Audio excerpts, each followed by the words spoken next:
All right. This is the seat on Capitol Hill. Our chat program, look at the show off. He's sitting in the front row. But he's the best. This is going to be the Democrats' turn now to essentially, I assume, bash the Republicans. We're going to go live with Nancy Pelosi and Democratic House leadership talk about where we stand now in this imbroglio. But again, my rule of thumb is if they start calling the other side names, whether they think it's valid or not, just as when the Republican side thought it was valid or not, we're going to stop because we figure that gets old real fast. So it's sort of like one step away from saying, I'm rubber, you're glue, whatever you say bounces off me. Sticks to you. This is fine for my 11 and 12-year-old sons. It is not fine for our leaders. That is me. Some of you are offended either way when I do it, but I figure we don't have time for that nonsense. In the meantime, the government may be shut, but workers will still get paid because the House just voted 407-0. I guess 28 members weren't there to pass a bill giving furloughed workers retroactive pay. The White House signaling that the president will sign it, so at least there's common ground there. Now, in the midst of the shutdown, the president's poll number is also heading down. Gallup now says his approval rating is at 41%. That is the lowest level in 2 years.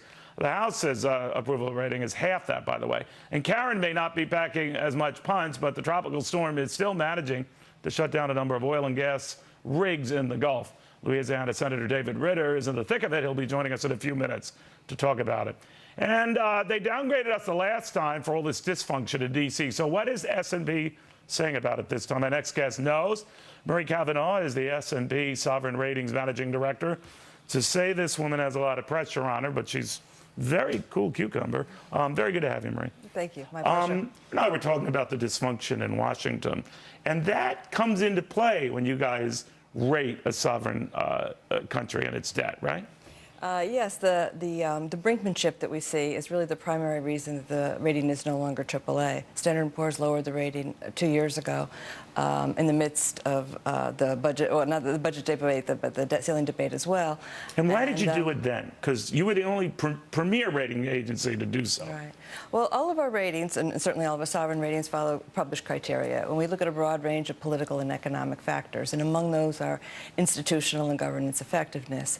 And our view is that the brinkmanship, well, there's always been debate around these sorts of, in these times and around these sorts of issues. In our view, it had become more acrimonious and more extreme. Is it any less so now? Well, perhaps not, but the rating's different now. And so the ratings, we didn't think that was consistent with the AAA rating. At the AA+ rating, we do believe it's consistent because we're weighing that against many of the enormous credit strengths of the United States. At the time when I was covering your downgrade, not yours specifically, but S&P's, the people who were criticizing it said, don't they know we can always print more money? So why are they making a big deal out of this, referring to S&P and the downgrade, and we didn't deserve it? And I said, well, that illustrates our problem and maybe illustrates your move, that our best defense against having our credit rating act is that we can always print our way out of it. And I thought that was a real specious argument. Well, we're looking at a broad range of factors, and certainly the fact that the U.S. has the world's premier reserve currency is an important credit strength, and it's a product of strong institutions, leaving aside what's going on right now, of very strong institutions, respect for the rule of law, respect for property rights, rule of law, and just an environment that encourages innovation and where you see stronger economic growth, even in recent years than in many other countries. And so so there is ability to print money, but the rating process is more complicated than that, and we do look at a broad range of economic factors. Just printing money, but political oftentimes that's not something that's actually a factor at a very high rating level. But do you find it at least curious that S&P is the only premier ratings firm that is looking, down a gun, and a $5 billion fine from the government, presumably over what you guys might have missed rating paper ahead of the meltdown. But other firms did the same thing, Moody's and a host of others. But you guys are the only one who got that. And I'm wondering if that had anything to do with the downgrade and whether you were being punished for it. Well, I work in the analytical side, understood. And I really can't comment on that. It's a whole different You don't find it odd? Group at Standard & Poor's that I could put you in touch with to answer that question. The rating is, as I mentioned before, is still very high. It's AA+. We do have a stable outlook. We went to stable earlier this year because of some of the compromises that had occurred in avoiding the fiscal cliff, because there's been a tremendous amount of deficit reduction over the last 2 years. And, that's true. People forget that. That's there. Right. So, and there's been a lot of compromise, and we think, we think there are enormous challenges, particularly on the fiscal side, but also enormous strengths. All right, Marie Cavanaugh, thank you very much. Very genteel way to address these crises. I appreciate that. All right, some of the other things we're looking at is these excuses that come up with in the middle of a shutdown. Some companies, even the National Retail Federation, warning that it could impact their sales. It's sort of like pre-gauging a dog ate my homework excuse. We got Sandra Smith back with us from Chicago. We got Rick Unger in New York, Gary Kaltbaum in Orlando. So, Gary, what do you make of that? A lot of these companies that are already saying the shutdown is going to be a problem for us and it's going to impact us. It could be an excuse du jour, couldn't it? Oh, yeah. Well, we're heading into earnings season right now in the market, Neil, and if any company is going to warn or any company is going to have bad numbers, you can be rest assured there's going to be a blame game, and this is just as good as an excuse as any to use. I have to tell you, I don't think it affects the economy that much. If it lasts a very long time, maybe, but in the short run, I think everybody's going to work. People are buying, people are selling, and I think it's business as usual out there. You know, Sandra, I could see a Lockheed Martin or United Technologies talking about civilian defense layoffs that would be directly impacted by, let's say, no funding for the military. But beyond that, it gets a little iffy, doesn't it?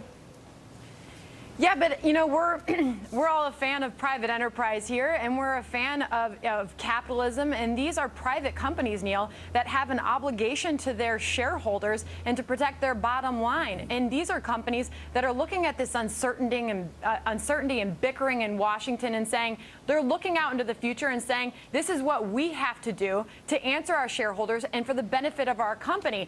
It's almost like you want to jest and say the government should take a note from this.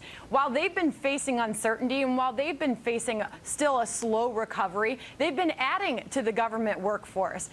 So it's somewhat ironic. And, you know, these companies are looking at the situation, higher healthcare costs, higher taxes, and excuses or not, Neil, this is what they're saying they have to do in this still very weak economic environment. Rick.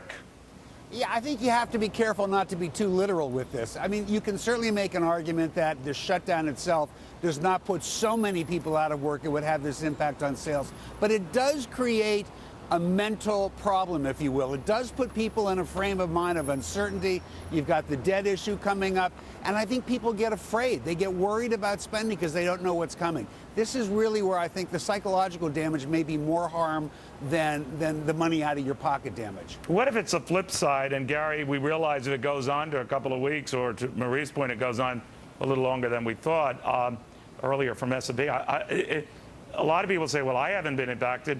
Even with the federal government essentially shut down, life goes on. It could boomerang, right? I mean, don't you think people could be reminded, hey, maybe we do have too much government?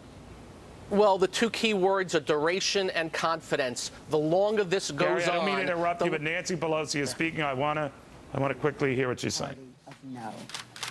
On 7 different occasions, the Republican Party of no has not taken yes for an answer. Here we go. I cannot believe this. Seconds into it, it's already the Republican Party. So I'm going to interrupt her. Guys, we're going nowhere fast with this. Each side is you know, Lucifer, and the other side isn't getting anything on. So she's calling names. You know, Arcana was just calling them for all this problem. We're not going to get anywhere with calling names. So that's why we pull out of it. Unless anyone has anything constructive to say, we leave them. All right, so Sandra, I want to get to you. If they go on with this type of nonsense and the finger pointing, we're not going to go anywhere with this. And the markets are going to have something to worry about, right? Well, and the markets have shown that they are resilient. They're looking at what's happened in the past, that eventually something gets resolved. The stock market continues on, and as we've seen, in fact, goes on to rally after something gets resolved. But, Neil, at this point in time, when you continue to see, as Nancy Pelosi just did, continued finger pointing in Washington, blame game, consumers, investors, you name it, they get sick and tired of it. Absolutely. So the big question becomes, how long is this going to go on? That's going to leave the markets in limbo for sure. All right. Now, guys, thank you all very much. I know some of you on the left get offended when we do stuff like that. Some of you on the right get offended when we do stuff like that, but we're running out of excuses and we're running out of blame. Now, I could tell you, because there's some people who think I'm slightly overweight, that it's a thyroid condition. Now, I could go on and tell you that, but it is not. All right, and when each side, like the other side, for problems they're not addressing, game over, because that's not the problem. They are. Both sides are. We'll have more after this.